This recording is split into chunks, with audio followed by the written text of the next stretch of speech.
Halo Sobat Ara, selamat sore. Assalamualaikum warahmatullahi wabarakatuh. Waalaikumsalam warahmatullahi wabarakatuh. Ya, jumpa lagi dengan saya Musli, anak baik-baik. Kali ini ada tamu dari sini aja. Kebetulan senior saya di UPL, Mas Allen Riyadi, atau panggilan akrabnya saya panggil Mr. Malih Tong Tong.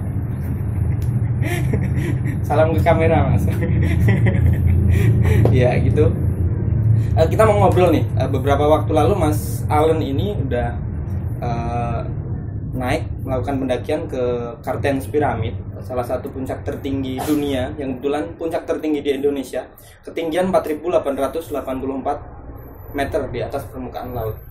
Nah, tapi sebelum ngobrol ke situ, kita tanya dulu nih Mas Mali, kok bisa sih Mas bisa naik ke situ? Ada pengalaman apa Mas sebelumnya bisa sampai naik ke Kartens Pyramid?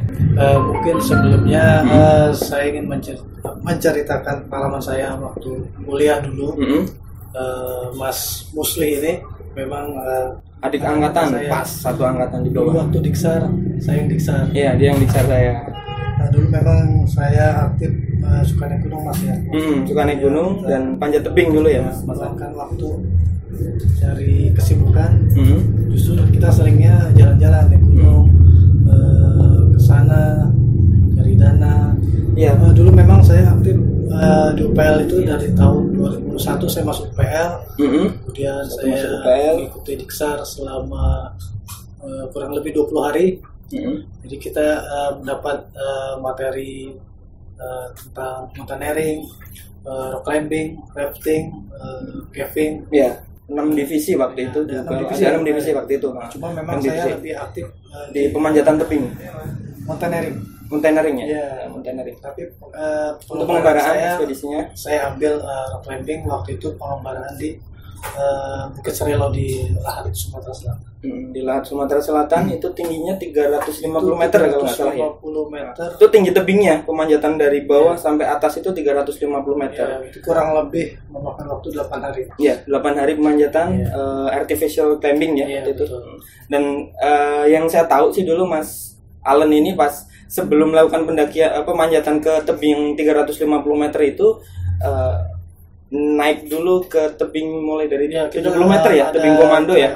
Di tebing komando 70 meter, terus kemudian bertahap kita ke tebing Lawe di Banjarnegara ya, di Banjarnegara. Sebelum tebing Lawe kita ke tebing Gajah dulu. Oh, tebing Gajah ya, tebing Gajah. 150 meter, 150 kurang lebih 6 hari.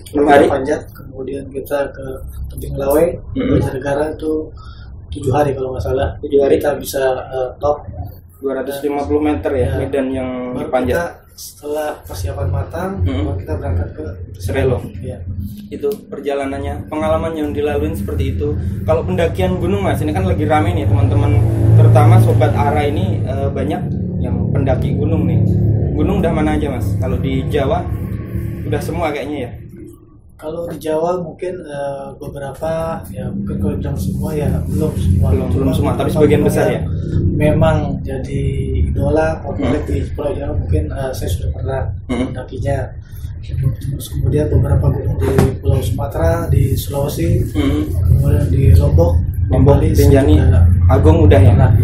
Kalau Selamat kayaknya udah banyak banget dulu saya tahu. Kita besar di Gunung Selamat. Iya, ya medan latihan kita memang dulu di Gunung Selamat. Kalau gunung gede lebih banyak mungkin ya, karena dulu di Jakarta juga dan setelah dari UPL, setelah lepas dari Purwokerto di Jakarta juga sering naik juga masih ya.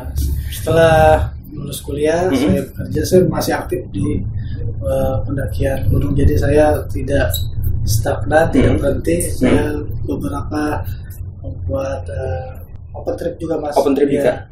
Karena niatnya memang saya bisa jalan, menjalankan hobi, tapi menghasilkan juga. Kemarin Agustus ya naik ke Kartens Pyramid ya? Iya. Bulan Agustus. Itu kalau saya belum tahu nih karena belum pernah ke sana. Kalau kondisi umumnya sendiri gimana Mas?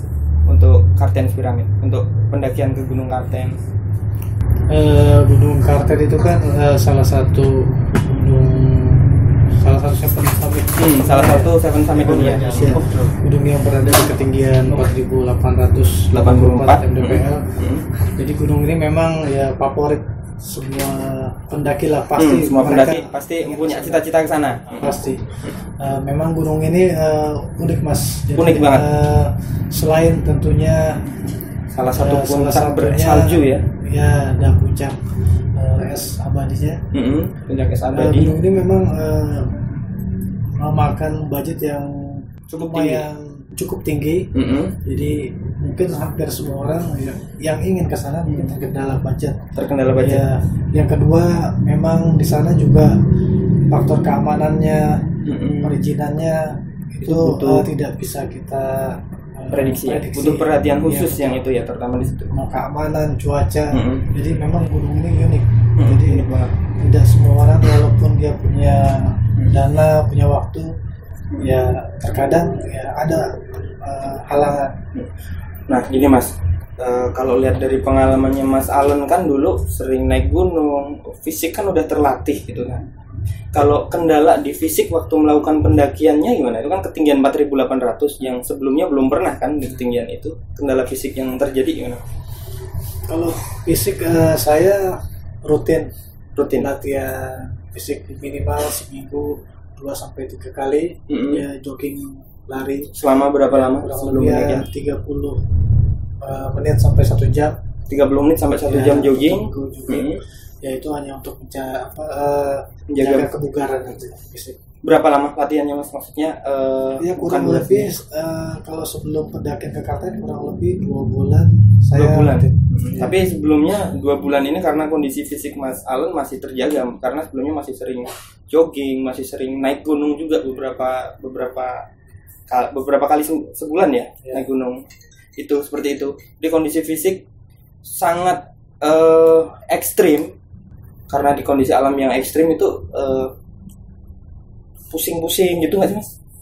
Ya ternyata setelah saya mendaki ke sana, memang ternyata kalau kita sudah bermain di ketinggian 4.000 dibanding gunung yang masih di bawah 4.000, memang tantangan terbesarnya adalah aklimatisasi. Ya. Jadi kunci keberhasilannya selain faktor fisik, mental, aklimatisasi itu sangat penting. Karena banyak yang tumbang, bahkan tim saya sendiri 1 orang gagal samit gimana Mas? Gagal aklimatisasi. Jadi dia kondisinya selama 6 hari di sana ya hanya tiduran aja, makan susah, terus jalan juga makan susah, berat, pusing banget dari kepala, perut mual. Jadi memang gejala-gejala seperti itu harus kita lawan, harus dilawan di atas ketinggian 4.000. Jadi kita harus mau nggak mau harus makan. Ya, bedanya sama yang berhasil apa Mas? Kok yang ada yang gagal dan ada yang berhasil? Mungkin dari faktor fisik karena kurang latihan atau kurangan kalori, atau faktor kurang latihan juga, faktor mental juga, mental, psikologis. Karena kalau mentalnya sudah drop, pasti fisiknya drop. Nah itu sob. Jadi aklimatisasi udah pada tahu kan? Aklimatisasi itu proses penyesuaian diri, terutama terhadap ketinggian bener ya. Nah, itu aklimatisasi, proses penyesuaian diri. Itu saat mendaki Kartens dibutuhkan proses. Nggak cuma Kartens sebenarnya, hampir semua gunung yang kita ketinggian yang tidak biasa kita capai, itu kita butuh penyesuaian. Bahkan orang berpengalaman pun, karena perbedaan oksigen, kadar oksigen di ketinggian lebih tipis oksigennya. Itu untuk aklimatisasi itu penting banget. Terus kondisi fisik juga mesti dijaga, dan psikologis pun harus selalu siap, karena kalau psikologis kita jelek atau kita udah drop secara mental, fisik kita akan ikut drop gitu ya Mas ya. Nah tadi kan banyak nih Mas kendala yang dihadapin karena dalam tim kan. Tadi ada kendala fisik dan psikologis kan, itu yang menentukan seseorang bisa muncak atau enggak. Kalau kendala yang lain apa Mas? Atau dari peralatan yang kurang standar atau apa gitu berpengaruh nggak? Iya, jadi peralatan juga kita harus safety Mas ya. Dari awal mesti dipersiapkan dengan baik peralatan. Dipersiapkan dengan baik. Karena salah satu faktor yang menunjang keberhasilan kita selain fisik, mental juga kita harus safety prosedur, masalah equipment. Ya, Mas Allen ini memang kalau di panjat tebing dulu, nomor 1 percaya pada Tuhan, yang kedua percaya pada alat, yang ketiga percaya pada diri sendiri gitu ya Mas ya. Ya itu kayak gitu kalau prinsipnya pemanjat tebing seperti itu kan. Nah, kita yakin kepada Tuhan, yang kedua kita mesti persiapkan alat dengan baik gitu kan kalau kita aplikasikan kan. Setelah kebetulan kan saya sebelum ke Kartens saya juga belanjanya di arah adventure cukup lengkap. Di sini kalau teman-teman mau berbelanja pendakian, equipment pendakian di sini cukup lengkap, bahkan bisa dibilang paling lengkap di Jakarta Selatan. Kan udah ada nih iklan satu lagi. Pembuktian kan di sini lengkap di arah alat pendakian. Kalau mau ke Kartens, sebenarnya brand-brand lokal pun udah cukup bagus ya. Jaket-jaket itu udah cukup bagus ya. Tinggal gimana cara kita. Ya, karena kan kita yang penting fungsinya, bukan brandnya. Jadi brand-brand mereka apa, mau lokal, mau brand ternama, brand luar, yang penting kita lihat fungsinya. Dan pakai brand-brand terbaik pun nggak menentukan kita akan merasa nyaman kan, kalau fisik dan mental kita nggak siap, bener kan? Tapi butuh technical climbing juga di sana, peralatannya butuh ya, kayak apa mungkin helm, terus kayak mantel dan alat-alat safety lainnya untuk pemanjatan. Kalau memang teman-teman butuh peralatan climbing equipment di arah juga sudah tersedia Mas. Saya testimoni kedua ya, nanti makan Mas. Saya suka kalau ada teman-teman datang ke sini mau share ke kita tentang pengalamannya, itu sangat senang. Apalagi mau kayak Mas Allen seperti ini menceritakan pengalamannya gitu. Terus yang lain Mas, selain kendala peralatan dan peralatan yang mesti disiapkan dengan baik, pengalaman-pengalaman yang terutama untuk di pendakian Kartens Mas. Kan pasti banyak kan yang asik-asik, yang lucu-lucu, atau yang menderita mungkin. Jadi mungkin saya ingin menceritakan lebih ke arah keberhasilannya. Keberhasilannya. Yang pertama mungkin memang butuh budget yang tidak sedikit. Jadi budget yang harus cukup dipersiapkan dengan matang.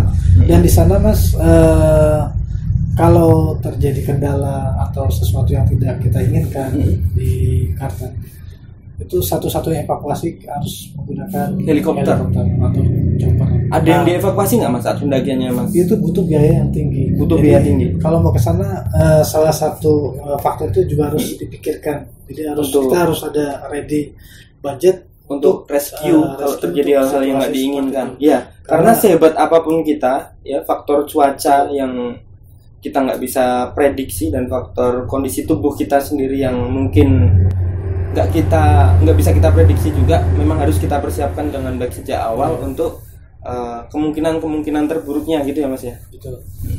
Jadi memang kemarin tim saya ada 4 orang. Ada beberapa. Jadi satu yang drop dari awal sampai akhir. Nggak dievakuasi tapi itu memang rencananya kita mau evakuasi dari berikutnya. Cuma itu tadi Kartens cuaca tidak bisa kita prediksi. Jadi kita menunggu chopper yang datang mengangkut para tamu bule. Itu choppernya ada helikopter ya, sampai, heli. Ya, chopper atau heli lah. Sampai 1 minggu itu nggak bisa naik. Nggak bisa naik selama 1 minggu. Faktor cuaca. Itu karena faktor cuaca bahkan. Jadi memang kita yang harusnya hari ketiga mau summit, kita harus menunda dulu karena menjaga keselamatan masih belum pulih, jadi kita harus care dulu sama kita ya Pak, maksudnya tunggu kondisi dia membaik dulu. Baik. Tapi memang setelah ditunggu sampai 4-5 hari masih belum pulih juga. Kita juga harus mengejar waktu juga. Jadi mau nggak mau kita yakin dia bisa, kita tinggal. Karena mungkin udah ada perhitungan khusus, perhitungan tertentu yang berani ninggalin dia ya, kondisi fisik dan mentalnya mungkin sudah lebih baik. Ya, lihat dia juga, dia sudah bisa kita tinggal atau belum. Dan dia pun siap ya saat itu ditinggal. Jadi memang waktu kita evakuasi rencana dengan heli itu tertunda karena helinya tidak bisa naik. Jadi hal-hal seperti itu memang harus butuh perhitungan dari awal. Seperti itu, nggak gampang kan ternyata. Nah itu sob, cerita tentang pendakian Gunung Kartens dan sedikit pengalaman Mas Allen. Siapa sih yang nggak pengen naik ke Gunung Kartens? Nah kan kalau punya cita-cita dan sebagainya, ada tips nggak Mas Allen? Ya, setiap pendaki Indonesia pasti pengen sekali ke Gunung Kartens. Jadi ada beberapa poin yang perlu teman-teman persiapkan kalau untuk naik ke Gunung Kartens. Yang pertama tentunya budget. Budget yang pasti besar. Yang pasti besar. Yang kedua fisik, mental, kemudian juga tentunya perizinan, equipment, peralatan yang mendukung safety, untuk prosedur yang mendukung pendakian ke gunung es. Kalau memang teman-teman berminat naik ke Gunung Kartens, saya kira sekarang Ara Adventure sudah bisa memfasilitasi akar rumput adventure udah bisa memfasilitasi. Teman-teman bisa langsung menghubungi akar rumput adventure. Nah, tertera di bawah ini Mas linknya ya. Di bawah ada. Di bawah ada linknya, atau mau nanya-nanya tentang pendakian gunung-gunung di Indonesia, ada link di bawah. Bisa nanya langsung ke Mas Allen atau ke akar rumput adventure, silahkan. Monggo. Nanti bisa kita diskusikan sambil ngopi-ngopi. Nah, seperti itu. Nah, itu sob sedikit obrolan kita sore ini. Terima kasih. Assalamualaikum. Waalaikumsalam.